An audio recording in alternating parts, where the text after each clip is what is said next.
called Western Supermare, which is bottom right-hand side as you look at the map of UK. But it's all right. Are you going to watch the Open from there? No, I'm coming back on Friday morning, so I'll watch it at home last 3 days. In fact, I'm nearly going to Troon on Sunday. I'm going up to near Troon to meet a guy. How's this? Meet a guy that caddied for me in the 80s, and he's now worth 354 million. So he's done a lot better than his player. How did that happen? How did he get worth 354 million? He's I think it's called Optical Express, his company. One of those spectacle jobs, glasses. Okay. He's just ridiculously successful. He's done all sorts. He's got a motor racing track. He's got huge car collection. He's got bikes. He's got all sorts. And it's funny because as soon as he sent me a picture, I recognised him straight away, even though it was 40 years ago. Right. So Troon, you're gonna be near Troon. Last time we talked, you said that you thought Troon was kind of one of the on the lower tier of the Open Rota. Do you still think that? Yeah. I can be as controversial as I like now, can't I? I mean, It's criminal. It's absolutely criminal they're playing at Troon and not Turnberry. I mean, criminal. Turnberry might be the best links in Britain. Yeah, definitely. Might be the best link. I played about 4 weeks ago. I played Birkdale, and they've rebuilt 5 holes at Birkdale, so that's stunning. Mm-hmm. I mean, they put 2 brand new holes in. It's amazing. Do you think now? So after this Trump assassination thing, we saw a bunch of people kind of come out and seem like they're more confident in backing Trump and saying that they like him now. Do you think this could maybe help us get Turnberry back on the rotation at some point? I think it's a sad insight into the RNA that they daren't go to Turnberry. I mean, whatever he's done, so's everybody else done it. Not everybody's whiter than white. And I mean, if you take every politics out of it, what he's done for golf's amazing. I mean, all his golf products are fantastic. Because apparently, I've not played the one in Aberdeen, but apparently that's unbelievably good too. Yeah. But I played the others. I played Doon, I played Bedminster, I played West Palm Beach, played Doral. I mean, they're fantastic properties. Absolutely. Scotty played it the other day to prepare for this week. Yeah. So if your players, yeah, it seemed like he loved it. I mean, him and Burns. So if your players are playing it, then I don't understand why it just can't. It also seems like Trump doesn't want it on live because he's still holding out hope that maybe the RNA will use it. Yeah. Well, I mean, I don't know where Liv's going and where Liv and the PGA Tour are going. If they wanted to make a deal, they'd have made a deal by now. It's not that difficult, is it? You and I could work it out. Especially when you've got $1.5 billion as well, just to sweeten things. So what's holding it up? Do you think it's Tiger? No idea. I've no idea. But it's not fair to the players now. It's not fair to the fans. It's not fair to the players. It's not fair to the players on either side. Because, at the end of the day, some of these guys are winning tournaments and you've got 30 live guys can't play. Then it's sort of depleted the fields a bit even in those signature events. They're not as good as they should be, are they? I mean, you look at the field and you don't go, wow. Right. Whereas this week you do go, wow. Exactly. It's not the same. And I kind of made that point with Scheffler. And again, I don't want to diminish what he's done. And people got really mad about this. But I think, not only are they not the good players, but they're also those big, strong personalities who won't back down from a player like Scheffler, the Brysons, the Rahms, the Koepkas, Hatton now, who's playing really well. I just think it's hard to tell how good Scotty has been this year with all those players missing. And it's quite hard to tell how good the players that are winning on live are. That's the trouble. You know what I mean? You don't know. What was interesting last week was that Valderrama was set up like I remember Valderrama being set up. You know, it's not been set up like that for quite a while. And they'd firmed the greens up and they were very quick and whatever. I remember probably about 1998, I was there doing my bit. And I remember having lunch with David Howell and Darren Clark. And I promise you, for 10 minutes, they couldn't speak. They were that drained from playing it, and it was so alien to anything a European played apart from the US Open. You know, you got sort of very fast greens, 13 on the stimp, you got hard greens, and there was a 20-mile-an-hour breeze like there often is at Valderrama, and they couldn't speak. They absolutely were just spent. And that's how it used to be. And, you know, to see Sergio winning at 5 under, that's about right. Yeah, that was great to see. Sergio, do you think he should be in this open field? I mean, I know he doesn't have the exemptions, but he's definitely a top 100 player in the world. I mean, do you think it's fair that he's not in just because he hasn't qualified, or do you think there should be some type of special exemption maybe? Well, I think for sure the fact he tried to qualify was a big plus point to him, and I'd be amazed if by January 1st next year there isn't an exemption for live players into all the majors. You know, whether it be top 10 or whatever. I think they're frightened of giving live too much credibility, because that would really give them a lot of credibility. But I would think if you had a look at the top 10 on the live money list or whatever list, however they work it, there won't be that many extra players. Right. Do you know what I mean? There'll only be 2 or 3 because the rest of them will all be exempt. And you know, to not make it official would be crazy. It'd be interesting to see what the new guy at the RNA is like, because somebody's got to get a hold of it. I mean, they're all bloody dancing around it. There needs to be somebody. Well, there needs to be somebody with the balls that says, I'm going to do this, and this is how we're going to do it, and we're going to give the top 10 or the top 15 an exemption. That's all it needs. It needs somebody. It's like on both tours. They're all dancing around it. The holdup, I think, is so if they do that, which they absolutely should, if they do, then I feel like that's going to make it more likely for the top players who haven't earned all the exemptions and won majors to go to live, because now all they have to do is play well on live, and now they get into majors. I see that. But somebody's got to do something. They can't just keep saying, oh, we're working at it. You know, I don't know what I mean, Tiger, I thought Tiger was bright, but if he hasn't managed to work it out now, there's something wrong. Yeah, I think it is Tiger kind of pulling the strings, because it seems like everybody else wants something to get done. We saw Rory go from one side to the other. What do you think his reason for his? That's not strange. That's not strange.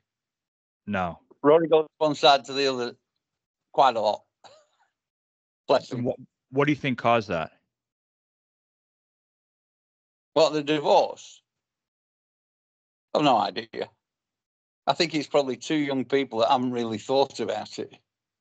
Yeah, my guess is the ramifications. You know, when I'm divorced, and when you sit down and start talking about, well, you can have the kids 10 days and I'll have it 20, and you can do this, and you can pick them up from school on a Wednesday, and it suddenly hits home.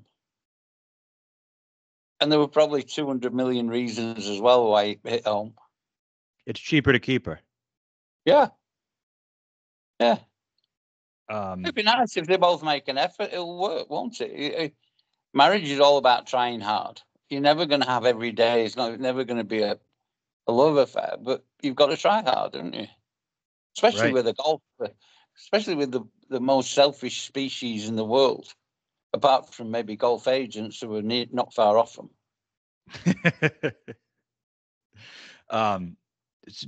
I thought him flip-flopping on the subject would have held more weight in getting something done. Yeah. I can't imagine what all the chats are about now. You know, they're sitting around the table and know where they're trying to end up. You know, that one way or another, they're going to end up with some form of togetherness.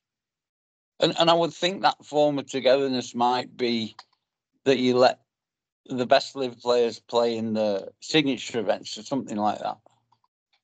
I don't think they'll all just become back to being PGA Tour players or whatever, because that wouldn't make any sense.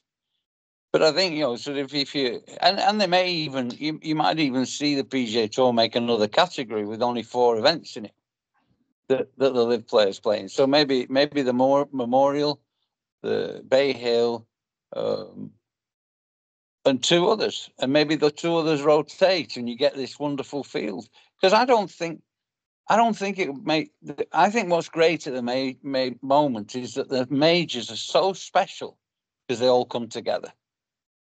Yep. So you don't really. I don't think you want them to come together 15, 20 times a year. You want them together maybe 8 times a year. Or TPC would be another. I forgot that major. Yeah. But then you've got 3, and maybe 2 others, 1 other. It's not that difficult. And then live goes at the end of the year. So the live does what it should do and goes around the world September, October, November. Right. My idea was, and tell me why this might not make sense, because I don't know. The sponsors are dropping out like flies, and they're not one. What do you say? So you've had a very good haircut. Oh, thank you. Yeah, you're very well groomed today. Thank you. Yeah, I try. I got a nice tan going too. Yeah. So do you. Yeah, I went to Portugal playing golf last week. Oh, to Portugal. Where'd you play? A place called Monterey. Monterey would be top 20 in the world, but I think it's a bit short of cash right now. But an unbelievable layout. Way better than Valderrama. Really? Yeah, real proper.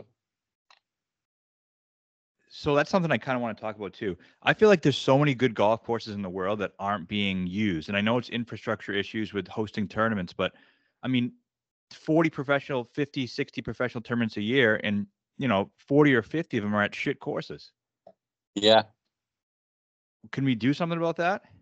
You think so? With the cash that's in the game right now, you'd think it would be done, wouldn't you?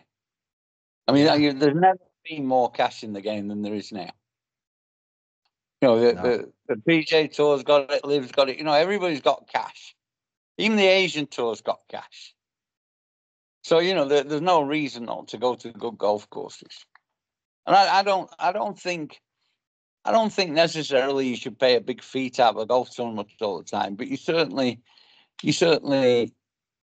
the tours bring enough to a tournament to justify having a tournament. We'll talk about JCB later in Live, but there's no reason for these good places not to have it. Now, I understand that if you're a Sunningdale or somewhere like that, or a Pine Valley, you don't want the place ripped up and abused, and they don't need it on TV. I get that. But there's a lot of good golf courses that do need to be on TV and would cement their stature if they were. A lot of the guys, I don't know how many golfers there are in the world, but a lot of guys would like to see Pine Valley. Everybody sees it at number 1 on that list, but nobody's ever seen it. Never mind played it. No.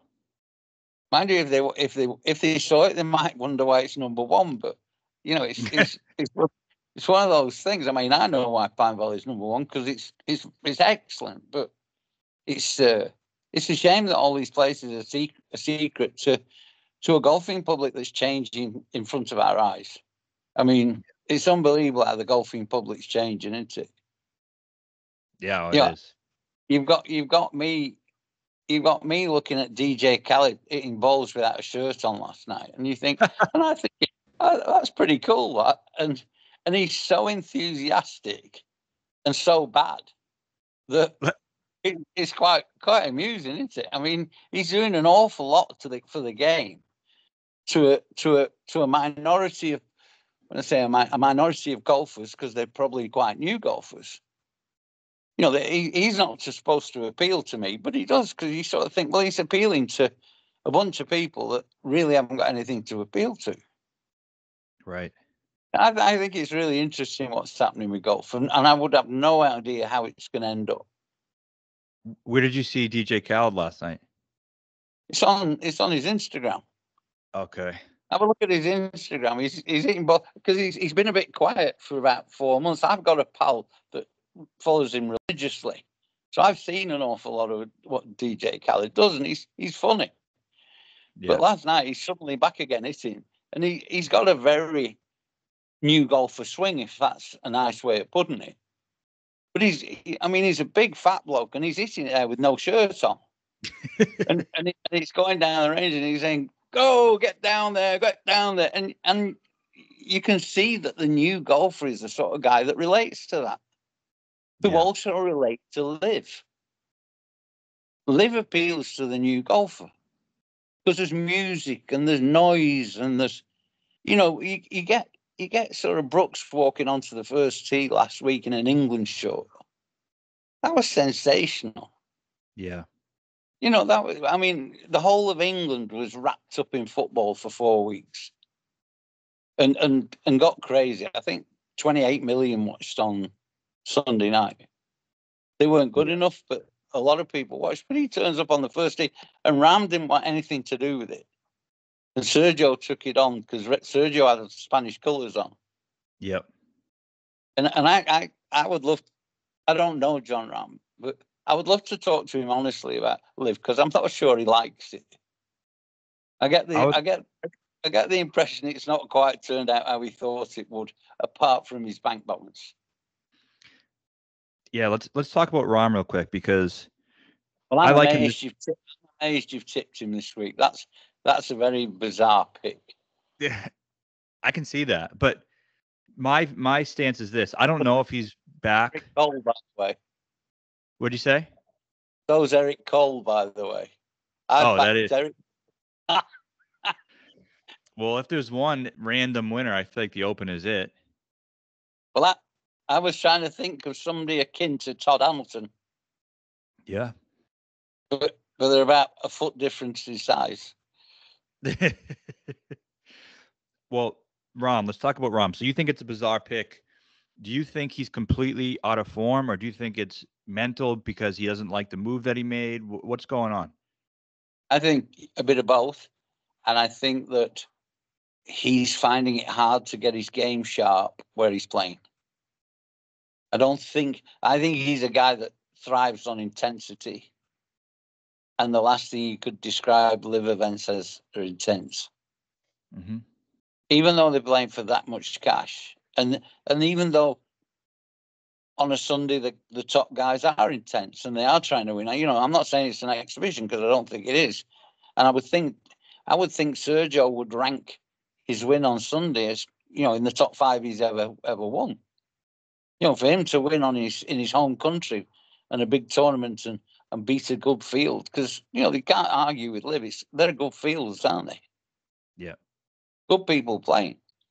But I think Ram needs it to be a bit more intense. Even when he was on the PGA Tour and he was winning the Masters and this, that, and the other, he has an intensity to his game. And I would say if that's missing, he's finding it difficult to maybe get up for it. Might not be quite the word, but I'm not sure the music sits well with him, and it just doesn't seem to take on the vibe of a live event. Yeah, I that's kind of my issue with Liv, and I like Liv, but for me, it's like I feel like the intensity of the normal event is there. I don't like the music, but I know a lot of fans do, and that's good for them. But so it would shock you if Rom turned up and played well this week? Yeah, I think top 10 would be good. I don't think he'll win. I don't think he'll beat Eric Cole. So based on that, do you think some players, like I think everyone wants to group it into these two groups? I mean, or you go to live and you're not practicing as much, you're not as sharp, those players can't compete. But then you see Bryson come out and do what he did. Do you think it's just individually different for every player and there's no huge categories? I think it's totally different for everybody. And can we stop this for 1 minute while I go to the toilet? Yes, I need a win. yeah. I won't be a sec. I don't have to go downstairs.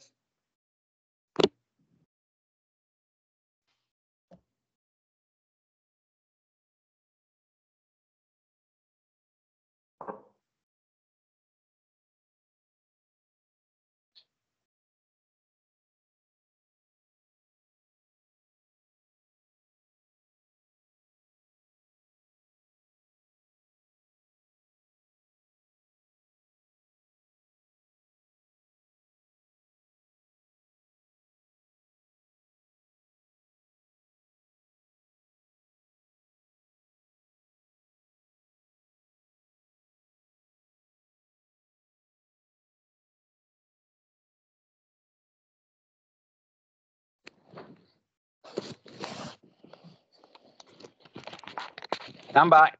Oh, you're That was quick. upside down. No, I'm upside down. Oh, you're downstairs now. Okay. Yeah, I think I'll tell you somebody I think who's met it in the middle. It's Hatton. Yeah.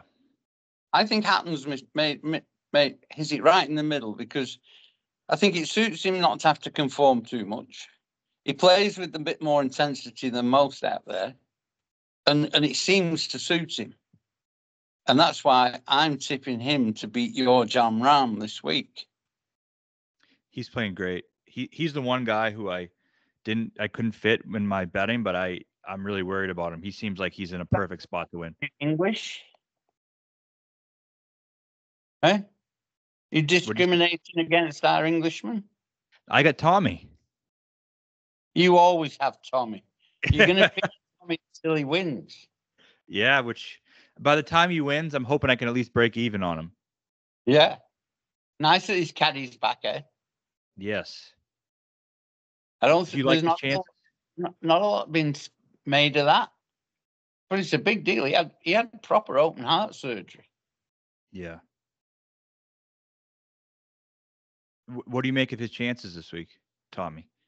Tommy's same as usual.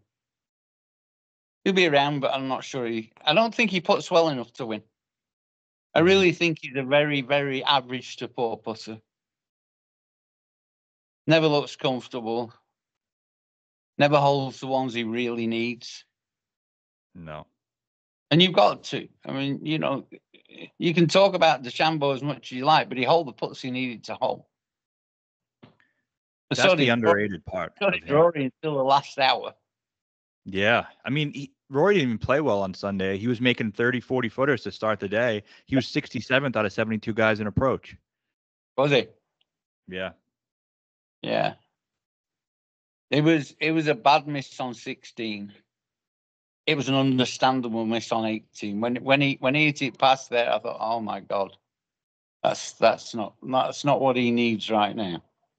He needs a 3-footer straight uphill, I think. So the mistake was on the chip. Well, there were a few mistakes, wasn't there? There was a mistake on 15, the tee shot. The mistake on 18, the tee shot. How can you hit 3-wood all week and then hit drive? I don't get that. No, completely changed it. So do you think, all right, so this is what the big discussion is, hitting driver there, and then the 7-iron on 15, when everyone seems to agree it should have been an 8-iron, that, when you're hitting a draw, that 7-iron was too much club. Some guys have come out and blamed Harry Diamond and also blamed Rory for continuing with Harry Diamond. What's your take on that? Well, there's no point in blaming Harry Diamond because Rory won't listen to him. Rory don't listen to anybody about anything just about. So he'll have made the decisions. And, if you haven't had much input for 10 years, the last 3 holes of a US Open when you're in front, you're not going to butt in and say, whoa, don't hit that. So I don't think it's fair to blame Harry at all. And the fact that Rory doesn't consult with him and doesn't listen to him, that's probably an error on his behalf, but it'd be difficult for him to change. You might see him crouched down over every putt and talking about every iron this week, but I doubt it. Will he ever change caddies? I don't know. I think he enjoys Harry being there. I think if somebody could convince him that Harry would be the difference between that and 2 or 3 majors, Rory might listen, but I'm not sure that would be the difference. I think it was Hank Haney who said if Steve Williams was on his bag, he wins that. Do you agree with that? Yeah, but Steve Williams will never be on the bag. You know what I mean? It's a pointless comparison because he'll never be on the bag because Rory doesn't want anybody that's going to tell him what to do. What do you think of Rory this week? Is this the revenge spot, or is he gonna do the same thing as usual? What, top 5? Yeah. Yeah, I can see him being top 5. I can see him getting over the line at some stage. I mean, somebody's going to hand him one sooner or later, aren't they? I mean, if Bryson just doesn't do what he does and lets him win, then all of a sudden the narrative is completely changed. Yeah. I thought it was great. I think Bryson's unbelievably good for golf. I think the new Bryson is as near Arnold Palmer as anybody I've seen since I've been watching golf. And Arnold Palmer was always my hero. You know, he involved the public a bit like Bryson does. Mm-hmm. And he was a blue collar hero, wasn't he? Yes. And you know, and he went for it, and he's excited. I think there's a lot of similarities between, apart from the technology, a lot of similarities between the two. I watched the Live from the Range on Monday for 5 hours, and I found it unbelievably interesting because they drilled into the technology and the stats and the figures so much that it was really quite interesting. And you know, they had the young left-handed amateur. The Mike 15-year-old Miles was 16. You know, Miles Russell. No, No. the guy that won the British Amateur. See, that's you. You're so American. There was a left-handed lad won the British Amateur. Jacob somebody. And I don't know whether it was on Golf Channel. I presume it was, but they had him with the earpods in, and they talked to him a bit at the beginning, and he was a bit nervous and stilted. But as he got into it, he's got the earpods in, and they're telling him, "Come on, hit a driver, 100 feet high, and come on, do this." And he was brilliant, absolutely brilliant, taking them all on and talking while he was hitting it. And I thought, yeah, that's the modern golfer. Is he the Scandinavian? Yeah, I think he is. Olesen. Is he Danish? I think Danish. The only reason I know that is because I bet Nikolai Hogard top Dane, and I saw that name, and I was like, "Who the hell is that?" And it was Skov Olesen. Jacob, I think his name, and he's a very, very natural-looking left-hander, and you can't say that about many left-handers, can you? No, I don't think. I mean, maybe I'm obviously biased because I'm very right-handed, but you know, when you see any left-hander, maybe Phil looked all right, but a lot of left-handers, McIntyre doesn't look right swinging left-handed, but he obviously is. And you drop. Yeah, I agree with you. Yeah, the drop you didn't like. I agree. And Sam's commentary said it all. Did you hear Sam Thomas? Oh, he said, golf spikes meet sprinkler. And that sort of said it all. So do we think he shouldn't have asked for that drop? I think it's a combination of a lot of things, or is it just the rules? I think the rules officials now are intimidated more than they ever have been. Mm-hmm. You know, in the 80s and 90s, only Severy intimidated a rules official. And he gave them the stare and the eyebrows and the, why me and whatever. And he managed to get it. But now they all do it. They all do it. And the rules of golf have gone easier and easier and easier, haven't you? You know, it's almost like, oh no, you mustn't have a bad lie. Let's make sure you get a good lie. And I think, the two custodians of the game are to blame for that. You know, they make the rules of golf up. And this dropping from the knee, it just drives me mad. I mean, it's like you might as well place it. That'll be the next. You'll be able to place. The next will be dropping out of a divot, won't it? Yeah. Things like that were always part of the game now suddenly not going to be. I think golf needs to be harder for, like we talked earlier about how these young generation is getting into golf. The game for the pros is so much harder than it is for the amateur. I mean, sorry, so much easier than it is for the amateur with all the rules built in. Yeah. Yeah. Imagine being playing with your buddies and trying to take the drop that Bob Mack took. Yeah, you never get away with it. No, you don't. Whoa. Especially if you had $5 on it, or 50, 500. Yeah, it's with everything in it. It's the equipment, it's the ball, it's the rules, it's everything to make the game easy. And I think it's a shame. I watched I'm letting in too many secrets here that I'm watching a bit of golf on telly, but I watched the one of the old Opens, and it's amazing how wide we hit it. Mm-hmm. You know what I mean? People were missing fairways by 40 yards, right and left. You don't see that really anymore. You know, you can see them smashing it as hard as they like, and they might miss by 10 yards. They don't miss by 40 often. No.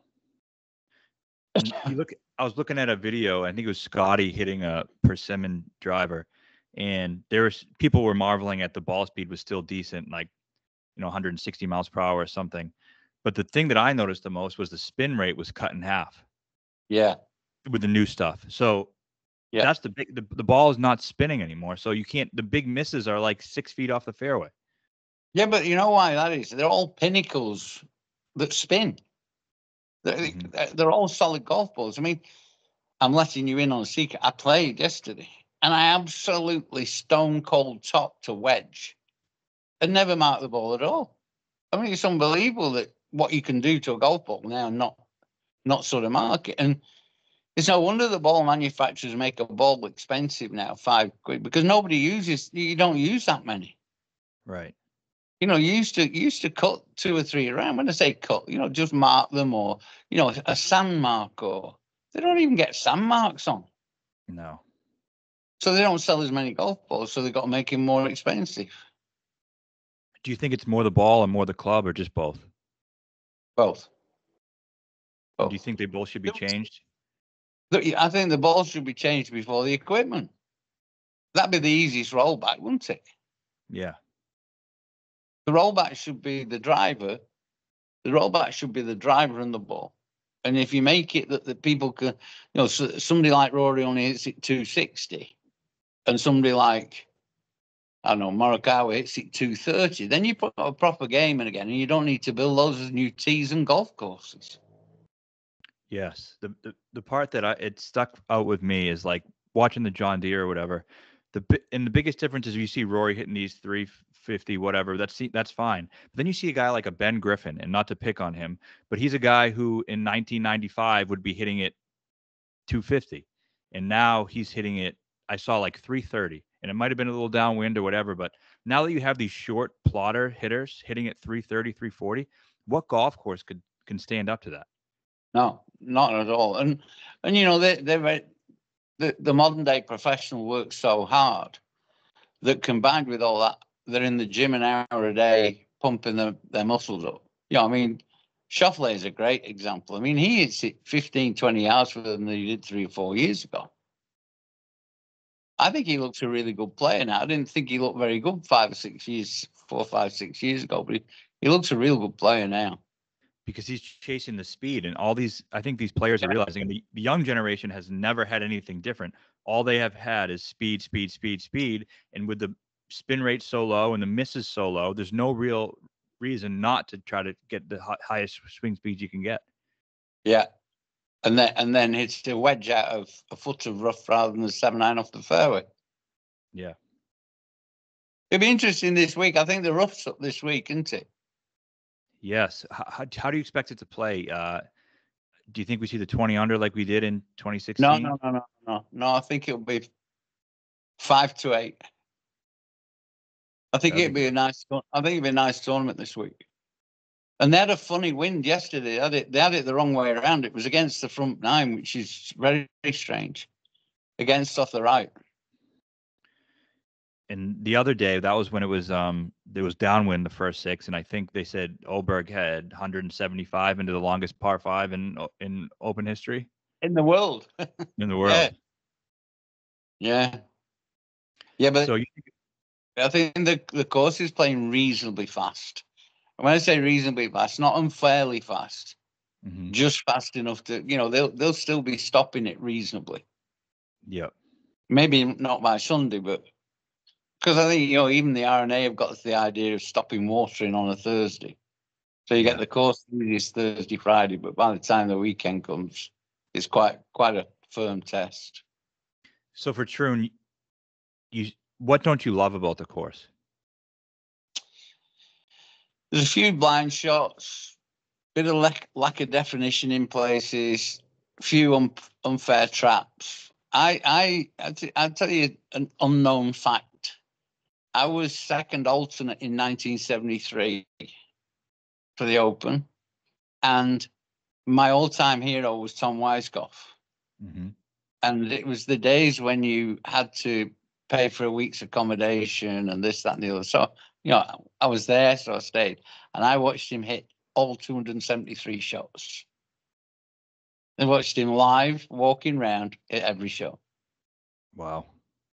It was a wow, because he was special. And he won. What was the winning score? 1 under? 273, 11 under. Oh, 11 under. 11 under. It was past 71 then, it's past 70 now. So that's what you don't. What do you love about this course? What are viewers who haven't maybe watched golf or are new to golf? What are they going to like about Troon? Not a lot. It's the way I would describe Troon is that it's bland. It's a little bit just. It's not bad, and it's not great. Mm-hmm. It is what it is, and you will see people in bunkers looking at riveted faces and coming out sideways and this, that, and the other. Yeah, it's golf, but I don't think. I think when you go in a bunker and you're 3 yards right of where you should have been and you're playing out sideways or backwards, I don't think that's great golf. So you think it suits more these accuracy players than the guys like Bryson? Tyrrell Hatton, I told you he's going to win. Tyrrell Hatton, he's the winner. Eric Cole's going to come second. I like it. So for a guy like me who goes against Scheffler every single week, should I be more worried than usual or less worried than usual? I think it's the Scheffler course. I think it's a second shot course. Mm-hmm. I couldn't understand why he didn't play very good at Pinehurst, but he didn't like the fact that he didn't know where the ball was going to finish if it went off the fairway, and he made a few strange excuses, but I get them because he's so pure, isn't he? But isn't that the same thing he's going to be faced with this week? If he misses the fairway, he doesn't know what he's going to be. Yeah, could be. The bookmakers are a fairly good marker, aren't they, on this, as you take advantage of sometimes. Mm-hmm. And it's interesting that he's 13-2 in places rather than 7-2 every other week. Yeah, and that's them thinking that the course and the place will even it out a bit for him. That's how I feel too. I think he's great every week. I do think that every week. You're anti-Scotty.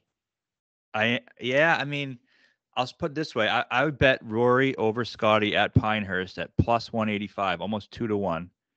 And that was good. And then I went with Bryson at Pinehurst. I was not scared of Scotty. I was so the majors, it's been the Masters and the Players were these big events that he's been great at. I mean, US Open, he's been good. PGA, I know he was arrested and whatnot, but before we get to this dominance Tiger Woods stuff, let's see him win some other majors besides at Augusta. Yeah. Is that fair? I agree. Yeah. I mean, there's no doubt his day-to-day game is a lot better than everybody else's. I mean, he's just an amazing iron player, isn't he? Oh, yeah. You get, you can look away when he's got a 6-iron in his hand because it's going to be 10 feet hole high. Or inside that because he's gone straight at the hole. But, I mean, he's amazing. But then so's a few of them, isn't he? I mean, I think Oberg's just going to be right up there for 15 years. Yes. And does it out. He doesn't take an awful lot out of him. Neither does Scheffler. Neither of them take a lot out of themselves. You don't see him getting stressed about things. And I mean, Oberg's got an unbelievable attitude, doesn't he? Mm-hmm. He manages to smile at the right times, or when you don't think he's going to be able to smile. He's very good. Does he remind you of anybody from years past?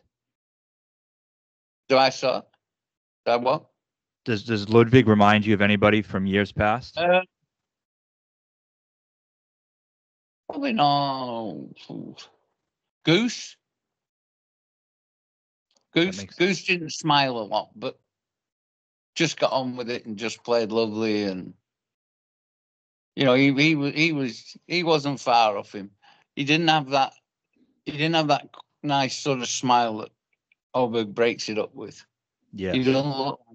He doesn't look like he's frowning all the time, does he? He looks like he's in control of himself and just gets on with it.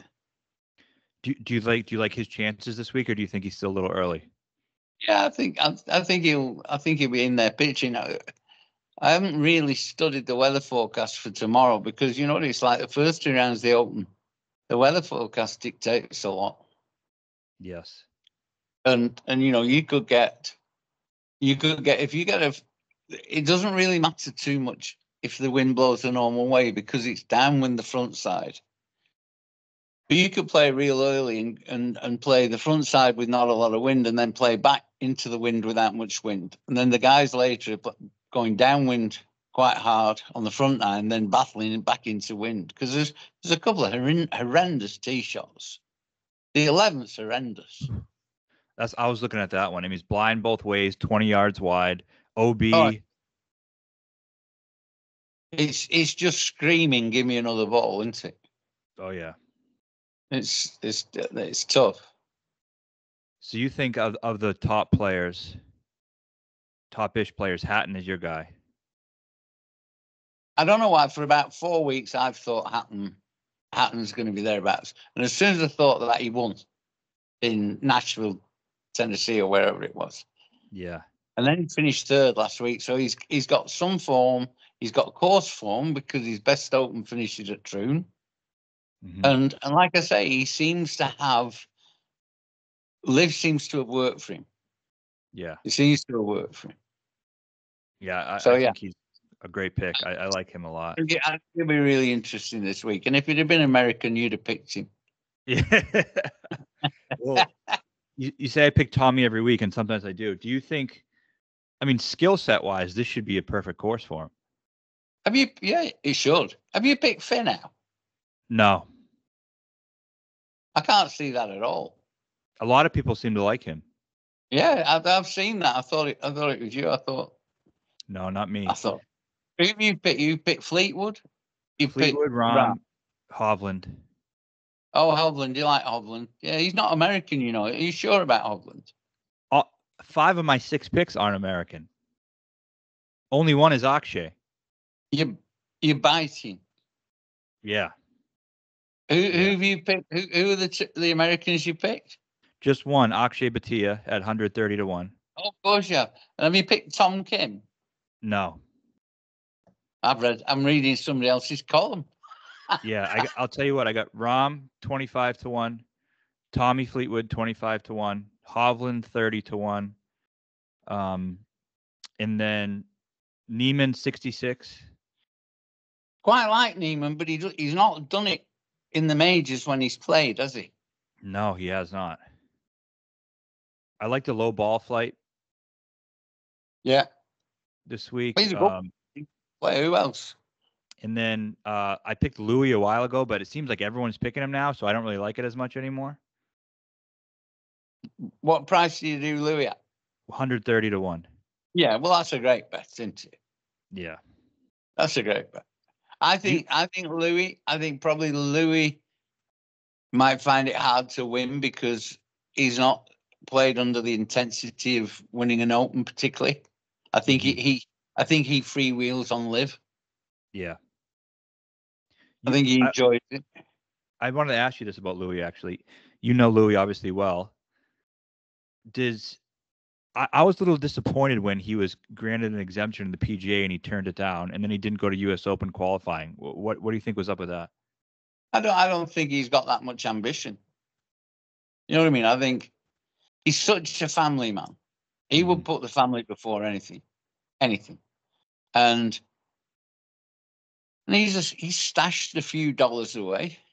Yeah. Even before he went to Live, and he got a ridiculous deal to go to Live. He was one of the ones where I went, wow, really? I saw him at the first players' party, And I said, well, this worked out well for you. And he said, worked out well. He said, I was going to retire at the end of this year. He said, I was going to retire and watch my kids grow up. How's that? What did he get? 80 million? 75, I think. It's a good guess.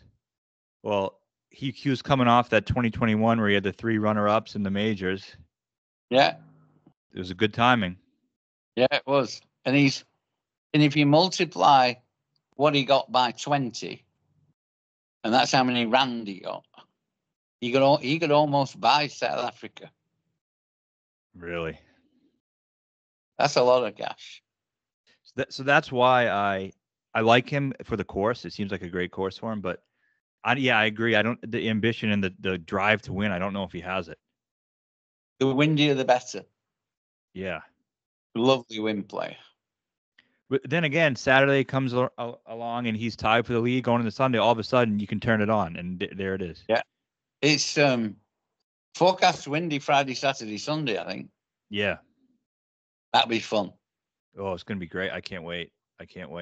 And then the last one after Louis. So that was three 25 to 30, then 3 longer shots, the Neiman, Louis, and then the only American was Akshay, who I don't know if he's ready to win a major. I just think 130 to 1 or so, lefty, good wind player, one in Texas, one in the Bahamas and these other windy places. I think the talent is just too big for the number. Yeah. I don't really follow him, so you know what I mean? I don't have any affinity with his game, so it's hard for me to call that. Eric Cole, there's me man.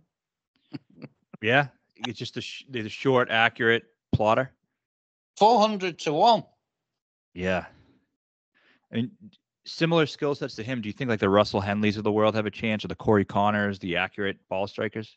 I think Corey Connors, but I'm not sure he puts well enough, does he? No, he's awful. Yeah. Henley, I don't know. Has he ever featured in the Open? I don't think so. The U.S. Open, he's been pretty good.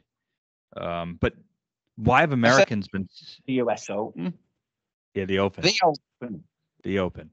I think you know what's interesting, and I don't know how you sort of find out, equate to it or whatever, but playing off proper links turf is very different to anything you've got in the States anywhere. I mean, the turf here will be unbelievable. It'll be very tight, no nap, no grain, no nothing, just proper firm seaside turf. And he's probably, it will have been close to it last week, but not the same. That's why I like Tommy, because Tommy's used to this stuff. So is Hatton. You've always liked Tommy. You don't have to say that's why I like Tommy. You like Tommy if it's green, if it's brown, if it's inland, if it's altitude. You like Tommy. That's right. Yeah, that's true. But if he's going to win something, it's got to be the Open. You're convincing yourself. No, you're not convincing me. I'm trying to get you to make me feel better about it. But I told you, I don't think he puts good enough. I think when it comes down to having to make 8-footers down the stretch, when he's hit a decent chip that's just a bit nervy and it's gone 8 feet away, and then he misses, and you know what it's like. You lose your momentum. They lose momentum, and when they've lost that momentum, it's very hard to get going again. Mm-hmm. You mentioned it with Finau. Who's the guy who you see a lot of people like, and you don't think can win an Open? It just doesn't look like a links course player to me. Yeah. You know what I mean? It just doesn't look like it. I would say Morikawa was more of a links player than Finau. Mm-hmm. And I think that you could put DeChambeau in that group as well, except that he's just a bit stronger and just a bit quirkier than the rest. Yeah. I mean, his short game's a bit unbelievable for the way he plays everything. He hardly ever gets the Club Head Open. No. But amazing. He's underrated short game. That's the biggest thing that people don't understand. They think he just hits these bombs, but he's great around the green. He's a great putter. Yeah, good putter. Good putter. Do you like his chances this week? I think I think the rough will get him in the end. I think the rough and the wind, I would think will get him in the wind. He'd be a great winner because he'll take the jug round to everybody and give everybody a touch of the jug. Yeah. Do you think so you don't like my Rahm pick? Well, while I have my day job, I tried to work out. I don't know how many wins that we were involved in, but it'd be somewhere between 75 and 100, I would think. A lot of them being Westwood and Clark, but there were a lot of wins. I never thought once of taking the trophy around the crowd. And that would have worked anyway. You know what I mean? If you were in Sweden and won the Scandinavian Masters, if you walked into the crowd with the trophy, you'd have been a hero. Yeah. Never thought of it. I mean, as soon as I saw him doing it, I thought, "Wow, what a masterstroke!" And then he did it in the studio on the Monday night on whatever he did. Yeah. Then he went through the audience. I mean, amazing stuff. Yeah, it's been a great stretch for him. Like I've never seen someone's public perception get so much better in such a short amount of time. Yeah, I agree. So I'm trying to make myself feel better about the Rahm pick. If he was informed, do you like this course for him? I'm doing you in, aren't I? All your picks, I'm hammering. Yeah. I mean, I'm amazed you haven't put up Eric Cole. I'm gonna after this. I think I'm gonna have to do it. I played with his dad. Oh, really? Yeah, Bobby. Yeah. Wow. So you won't give me if Rahm was in good form, could he play well here? I think Rahm is probably quite a sneaky good win player. You know what I mean? Irish Open. Yeah. Well, he gets that very low takeoff, doesn't he? He can hit it very, very flat. So I think I'm not so sure he's putted very well this year. No, hasn't. But he not? No, it doesn't appear to have done. I watched quite a lot of the live things because, you know, I quite like watching their production as much as anything.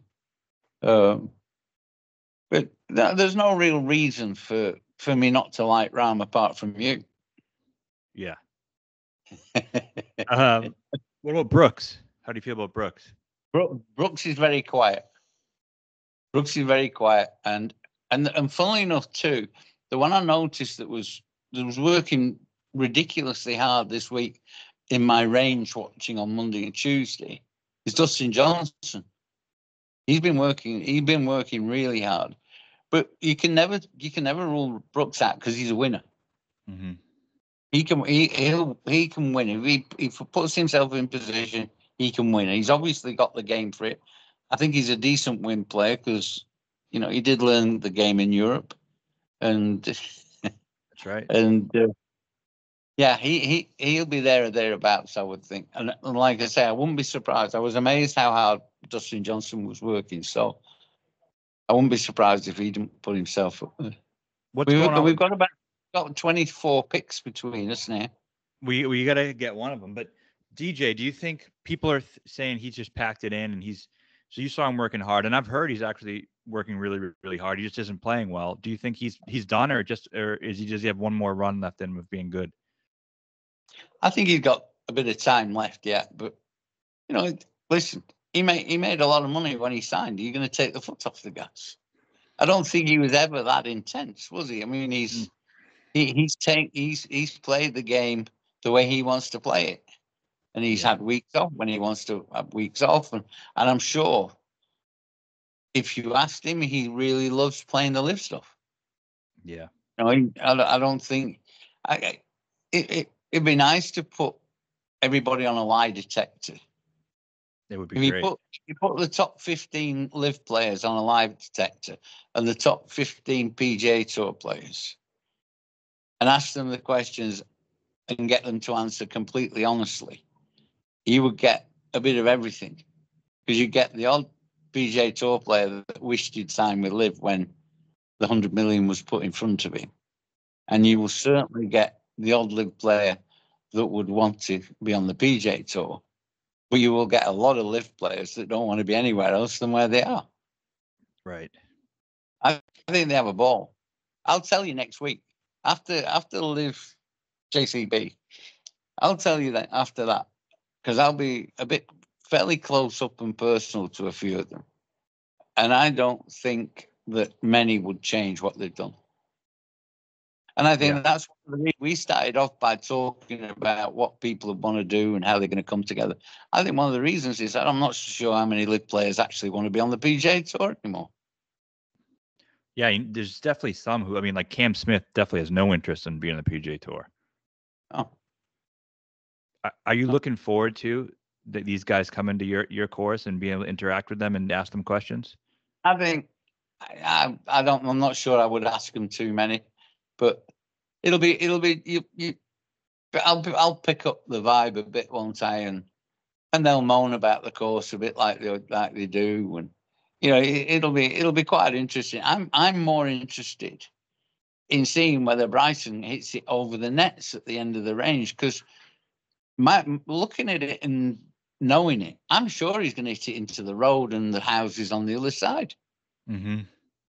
And it's funny because that used to be my problem when we ran the two seniors events, and now it's Liv's problem. And they must be fairly sure he's not going to, but it looks extremely possible to me. There's a couple of dog legs where he'll take a funny line too, so it might be quite fun watching it. So let's move on to the JCB event. How did that? I knew you played a part in that coming to the course. How did that whole thing go down? I met with Jed Moore at the Open at St Andrews,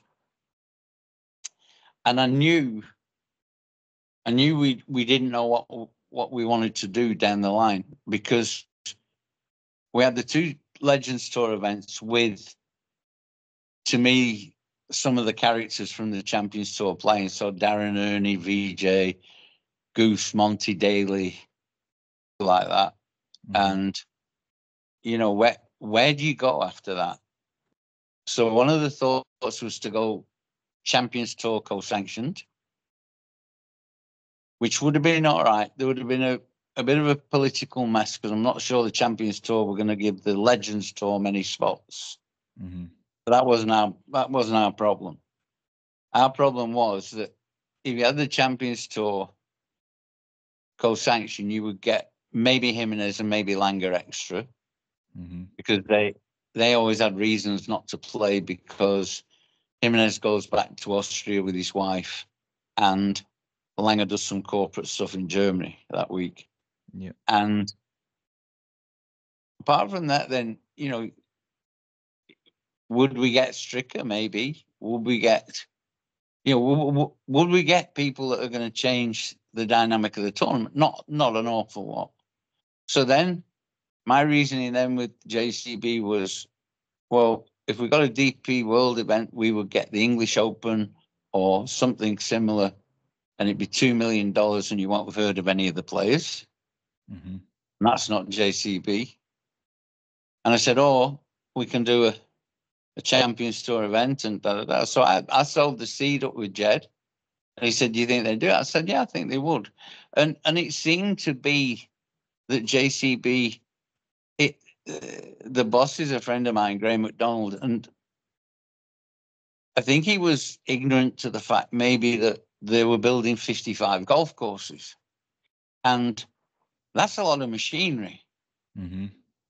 And I said that there's a lot of business to be had here. I said they're building cities and they're building golf courses and whatever. Anyway, then we did a cost analysis of the Champions Tour co-sanctioned event and the Live Tour, and they were almost exactly the same cost. Mm-hmm. Because we paid a fee for the Live event, whereas I don't think anybody else does. But that's why the tournament's called, I think it's called Live England by JCB or something like that. But JCB is in the title, and yep. And I think that's the concession for having paid a bit of cash for it. But when then you compare what we were going to get and what we are going to get for the same sort of price, then there's no comparison. I mean, the thought JCB is halfway between Manchester and Birmingham. So northern half of England, and then in the middle of the two main cities there. And you can fly into either airport and they're as near. And for a place like that to think they're going to get Phil Mickelson, never mind everybody else, Phil Mickelson there. No, he's a superstar. Mm-hmm. And then, Bryson now suddenly is a superstar. And Brooks is nearly a superstar. And Cam Smith's nearly a superstar. And then all the others making up the cast. It's an unbelievable event for there. So, it's worked out. And it's sold out. There are no tickets available. They're all gone. So that's great. That's really good. I think it'd be an absolute treat for the golfing public of the northern half of England. Yeah, I just looked it up. It's called Live Golf UK by JCB. Yeah, that's what I say. Well, you never see that. So that's really good. And the fact it's sold out, and the fact that, I mean, they've put a band on. I've never heard of them, but that's because I'm old. But it's really odd because it's heavy metal. It's a heavy metal band. Now, I wouldn't have thought that was the dynamic, but maybe that is the dynamic now. That'll be interesting. Yeah, I'm looking it up now. Kaleo. I don't know what that is either. Yeah. Kaleo. The other thing that's interesting, they're very good at selling themselves, the Live people. And part of the deal is that the pro-ams on Wednesday, 2 pros for each group, 9 holes each. But in the deal, Bryson's doing a dinner for 20 executives for JCB. Mm-hmm. Well, that's priceless, isn't it? Oh yeah. You know what I mean? That doesn't happen. And I know the bosses can't wait to sort of sit down for dinner with him. He's playing with him as well, obviously, but they managed it quite well. If they've been very welcoming to the things that JCB requested. I thought you were going to get me into the Pro-Am. Listen, I don't know whether I'm in it. Never mind you.